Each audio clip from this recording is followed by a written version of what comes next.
Salut à tous, on se retrouve donc pour un bilan lecture, le dernier du mois de décembre. Je ne suis pas en avance, donc c'est parti, on y va. Je vais vous présenter les dernières lectures de décembre dont je n'ai pas encore parlé en bilan lecture. Je vais être assez succincte parce que c'est, normalement si je ne me trompe pas, les lectures que j'ai fait en Vlogmas. Donc je pense que ça a été pas mal détaillé, il n'y a pas forcément besoin que j'y revienne énormément. Une des lectures que j'ai fait en fin décembre, c'était Emblème d'Inaciel, qui était un service de presse que j'ai reçu de la part des éditions Nemos sous leur label Young Adult Naos. C'est une lecture que j'ai beaucoup aimée. Dans Emblème, on va suivre deux personnages principalement. Le personnage d'Ereb, qui est un jeune noble qui vit dans un manoir assez reculé, qui se cache du reste de la société, qui a une vie assez solitaire et assez sauvage aussi, puisqu'il est toujours accompagné d'un espèce de loup avec lequel il chasse sur le domaine. Et c'est un jeune homme qui est assez particulier dans la mesure où il a des traumatismes dus à son enfance qui font qu'il a des angoisses, qu'il a des mauvais rêves et qu'il ne va pas forcément toujours très bien. Évidemment, c'est accentué par le fait qu'il soit assez seul, puisqu'il ne vit qu'avec sa mère, et je crois qu'il n'y a qu'un seul domestique sur le domaine. Ses sœurs se sont mariées, sont parties du manoir, donc ils ne sont plus que tous les deux. Et donc, c'est une vie qui n'est pas forcément facile quand on est un... Alors, il est peut-être plus adolescent, il est peut-être jeune adulte, mais voilà. D'un autre côté, on suit le personnage de Cécilie, qui, elle, est une jeune femme assez riche, une bourgeoise, qui recherche à se marier avec un noble parce qu'elle veut obtenir un certain statut qui lui permettra de partir du royaume dans lequel ils vivent et de partir faire a priori des recherches scientifiques, ce qui l'intéresse énormément. Elle va contacter Ereb, dont personne ne veut parce que pas mal de rumeurs courent sur lui à cause du fait qu'il est assez solitaire, donc il y a pas mal de rumeurs qui courent sur lui, et elle va rentrer en contact avec lui, avec sa mère, elle va tout faire pour l'épouser, pour ensuite pouvoir avoir la fameuse marque qui lui permettra de s'enfuir de ce royaume assez misogyne et patriarcal. Elle a espoir de rejoindre la Scientifica, qui est un royaume voisin, qui est une île d'ailleurs, et où les femmes et les hommes sont a priori égaux. Donc voilà, ça c'est un peu la situation de base.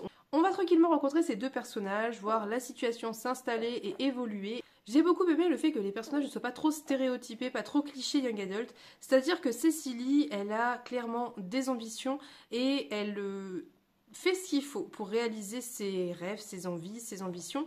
Et en même temps, elle n'est pas prête à absolument tout. Elle n'est pas prête à écraser tout le monde pour ça. Elle a un cœur. Elle n'est pas, je sais pas vous dire, c'est pas une fille pas comme les autres filles, quoi. C'est un personnage que j'ai beaucoup aimé. Et le personnage d'Ereb est assez différent parce que lui, c'est un personnage qui est assez vulnérable à cause de certains trous dans son passé, de choses dont il ne se rappelle pas mais qui l'ont clairement traumatisé. Et il ne s'en cache pas franchement. C'est-à-dire qu'il est assez franc, assez honnête sur tout ça. Et c'est quelque chose qui est assez appréciable finalement. Un personnage masculin qui a vécu des traumatismes mais qui n'est pas devenu ce gars mystérieux, sombre, violent, égoïste et méchant, pas du tout. Lui, il est très clair, très franc sur tout ça. Alors, il y a des choses qu'il cache, évidemment, il y a des choses pas faciles pour lui, mais je veux dire, il ne fait pas semblant d'être ce qu'il n'est pas du tout. Et c'est quelque chose d'assez appréciable. Donc déjà, du point de vue des personnages, c'était assez intéressant. J'ai trouvé que la plupart des rapports entre femmes étaient plutôt cool, plutôt bien faits, plutôt dans la sororité et l'entraide. Chose assez importante et appréciable, c'est pas si souvent que ça. En général, en young adult, on a beaucoup de conflits entre femmes, donc là, c'était pas trop le cas, voire pas du tout, je pense. Je crois qu'il y a qu'une seule fille qui est pas très sympa, mais c'est pas un élément essentiel de l'histoire. Et j'ai trouvé que finalement, l'autrice arrivait à reprendre des tropes young adult et à en faire autre chose, à les tourner différemment, à tirer des choses nouvelles peut-être, ou en tout cas légèrement différentes pour avoir cette sensation de nouveauté, de fraîcheur quand on lit ce livre. C'était vraiment très sympa, j'ai adoré l'ambiance, je trouvais que c'était super bien réussi. On change pas mal d'ambiance puisqu'au début on est au château d'Aigre-Mort qui est assez sombre, assez froid, et c'est vraiment super bien réussi l'ambiance autour de tout ça. Ensuite, on va partir, je vous laisserai découvrir, et j'ai trouvé qu'encore une fois, l'ambiance était très réussie. Il y a vraiment quelque chose de très bien fait dans tout ce qui est atmosphère, ambiance, univers. Il y a en fait plusieurs royaumes avec plusieurs îles qui sont plus ou moins en commerce et en relation, mais avec des modes de vie et des fonctionnements très différents. Il y a quelque chose d'assez, on va dire, rétro là où sont les personnages au début, je me rappelle plus les noms parce que moi les noms vous savez, mais après quand ils vont aller à la Scientifica, donc qui est l'île où les hommes et les femmes sont égaux, etc., c'est beaucoup plus dans la technologie, enfin c'est vraiment très chouette, c'est vraiment des univers très différents. Il y a aussi un univers plutôt de jungle qui est très bien réussi, très intéressant, on va plutôt être sur des croyances, plus au niveau des esprits, etc. Enfin, j'ai beaucoup aimé, j'ai aimé l'intégralité du bouquin, j'ai trouvé que c'était très chouette. Je ne me rappelle pas s'il y avait des choses qui m'avaient un peu moins plu sincèrement, donc je l'ai lu il y a un certain temps maintenant.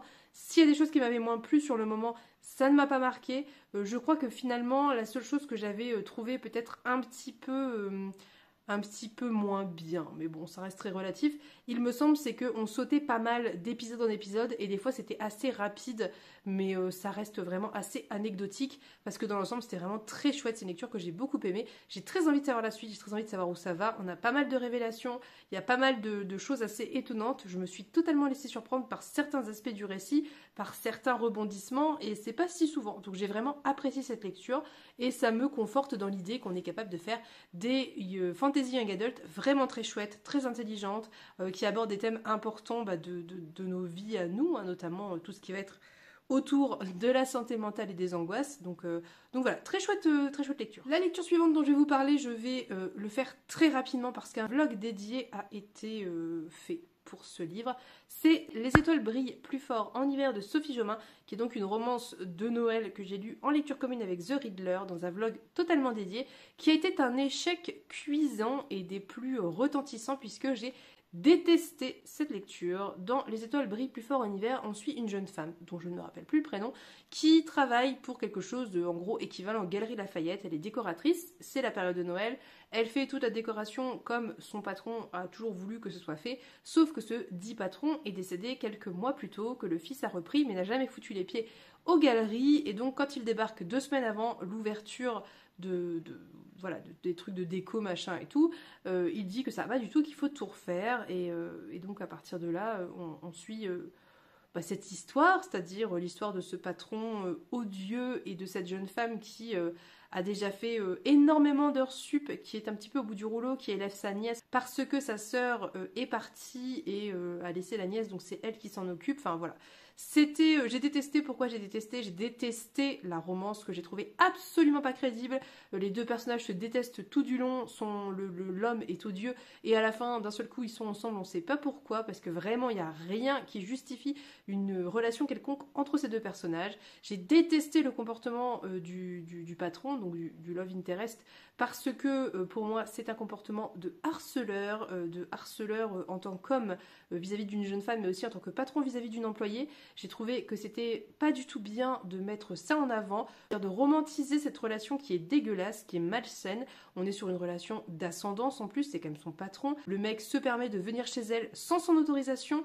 Je vois pas à quel moment c'est pas du harcèlement. Il est odieux du début à la fin, il est insupportable, je l'ai détesté. Il y a aucun moment où je me suis dit oh bah finalement non, peut-être que pas du tout.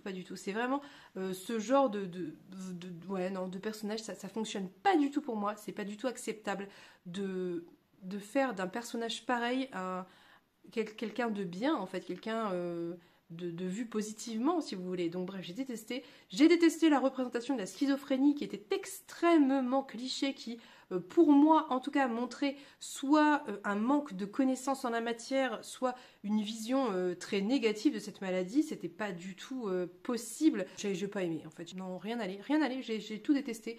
Je pense que le seul point un peu positif, c'était la famille de l'héroïne, qui était plutôt mignonne, bien que, comme je vous ai dit, il y avait cette représentation de schizophrénie très douteuse, mais sinon c'était le seul point un peu positif, un petit peu mignon. Tout le reste, ça n'allait pas, j'ai pas aimé, enfin bref, je vous renvoie au vlog où j'en ai parlé si jamais ça vous intéresse. En décembre, j'ai également lu 3 battements à silence d'Anne Fakouri, qui était l'explora-livre de novembre, je crois, qui était vraiment une lecture que j'ai adorée. Ça fait partie de mes gros coups de cœur de l'année. Je vais essayer de vous en parler assez rapidement parce que du coup j'en ai parlé en vlogmas et en top de l'année, donc j'en ai beaucoup parlé. Mais en gros, 3 battements à silence, ça suit l'histoire de Marco, qui est donc un changelin qui a été enlevé quand il était bébé et qui a été emmené au pays des fées puis ramené chez les humains, et c'est un descendant de Mélusine, donc c'est un des derniers enfants hybrides mi-fée, mi-humain, et Marco va avoir une vie qui est assez difficile parce que toute sa famille ne contient que des hommes depuis toujours et que tous ces hommes sont extrêmement violents, misogynes et c'est vraiment des très mauvaises personnes, extrêmement détestables, sauf son oncle Ray qui est le frère aîné de son père, qui lui a clairement des accointances avec la magie, avec le monde des fées et qui va essayer un petit peu de lui expliquer comment ça fonctionne, de l'élever dans quelque chose d'un peu plus doux et positif que ce que son propre père fait, jusqu'au jour où Marco doit partir pour sa survie. On suit plusieurs temporalités, puisqu'on le voit dans le présent et on voit des moments du passé. Enfin voilà, on alterne dans pas mal de temporalités. On voit aussi des moments du passé par rapport aux fées, à Mélusine, etc. C'est un livre que j'ai adoré. J'ai trouvé qu'il était... Là, spontanément, après l'avoir terminé il y a un petit bout de temps, je peux vous dire que ce qui m'en reste, c'est la puissance de l'écriture de cette autrice, la puissance des émotions et la puissance dans la manière dont elle aborde les thématiques autour de la famille, autour des relations intrafamiliales, positives ou pas, autour de l'amour, autour de la haine, de la colère, des traumatismes, autour de la misogynie, du sexisme, autour des relations d'emprise, des relations toxiques. Enfin, c'est vraiment très riche en thématiques et c'est très très riche en émotions. C'est vraiment, je trouve que l'autrice a une profondeur dans ses écrits qui est inimitable, c'est-à-dire que c'est vrai, ce dont elle parle est vrai et elle peut parler de plein de choses très différentes. Je pense à un exemple très précis qui me revient en tête d'un narcogénèse, on voit plusieurs mères, donc plusieurs types de maternité et elle a la capacité de vous faire ressentir ces différentes façons de vivre la maternité, tous ces points de vue avec la même force en fait, ça veut dire que ce soit les maternités heureuses et épanouies comme les maternités forcées et subies, enfin, et vraiment dans Battements à silence il y a de ça, il y a cette force à créer des représentations différentes et à vous faire vivre des émotions. On est sur une plume qui est assez prosaïque par moments, c'est assez vulgaire par moments. L'autrice fait ça dans un petit peu tous ses ouvrages, hein, j'ai déjà remarqué, j'en ai lu 3 maintenant, et en même temps très poétique par d'autres aspects, très belle, très élevée, très indescriptible en fait. Et vraiment, j'adore ce mélange, j'adore la manière dont elle parle des choses. Je trouve que c'est d'une puissance vraiment inimitable pour moi et j'adore. Voilà, je suis une grande fan. J'ai adoré 3 battements à silence. C'est très particulier. Ça ne plaira pas à tout le monde. Ça a ce côté un petit peu perché que moi j'aime beaucoup, qui fait qu'on n'est pas sûr de toujours tout avoir compris, qui fait que parfois c'est assez nébuleux, mais comme très souvent aussi quand on parle des fées, des fées voilà, dans la culture anglo-saxonne, hein, des fées un petit peu à l'ancienne, pas forcément gentil, pas forcément sexy, etc. Et il y a de ça, il y a ce côté très brumeux, très nébuleux, qui fait qu'il faut être capable d'accepter de ne pas forcément tout comprendre. Mais juste pour la plume et la puissance de ce récit, je trouve que ça vaut le coup de le découvrir. C'est un livre que j'ai absolument adoré. J'ai été plongée dedans, j'ai été immergée, j'avais pas envie de le finir et j'ai pleuré à la fin. Donc vraiment très très bon livre. Dernier livre dont je vais vous parler, et pareil j'en ai pas mal parlé, c'est le 2e volume de la saga I'm Not Your Soulmate de Lila Mars. Donc c'est The Perfect Love, où on va suivre le personnage d'Eliot qui vit dans une société dystopique où en gros on ne peut plus se mettre en couple avec qui on veut. Il faut faire le test, un certain test qui permet de déterminer le taux de compatibilité entre 2 êtres humains, et surtout un homme et une femme, hein, c'est que des couples hétérosexuels qui sont tolérés. Et si on n'a pas minimum 50%, on ne peut pas se mettre avec la personne et auquel cas la machine vous propose d'autres personnes avec qui vous devez à terme vous marier pour faire des enfants. Voilà.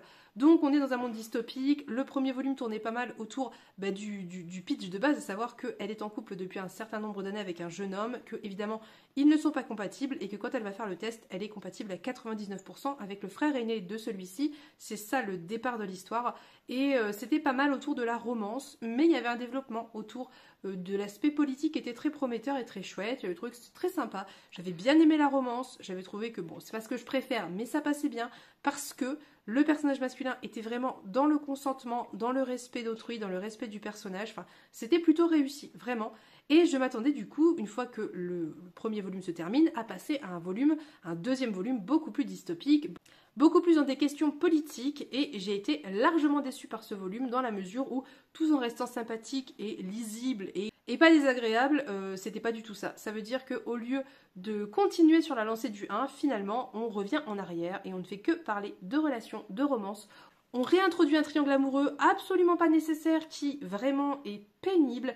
On réintroduit des problématiques amoureuses qui encore une fois ne sont pas nécessaires, et je trouve qu'il y a un très fort rétropédalage sur le personnage masculin qui était très positif dans le 1 et qui dans le 2, pour créer de l'intrigue, devient négatif, en tout cas un comportement qui pour moi l'est. Donc je n'ai pas aimé ce deuxième volume, je dirais pas que c'était mauvais, je dirais pas que j'ai détesté, mais j'ai été déçue. Je m'attendais à beaucoup mieux, je m'attendais à autre chose surtout, et sans être mauvais, détestable, c'était décevant, voilà.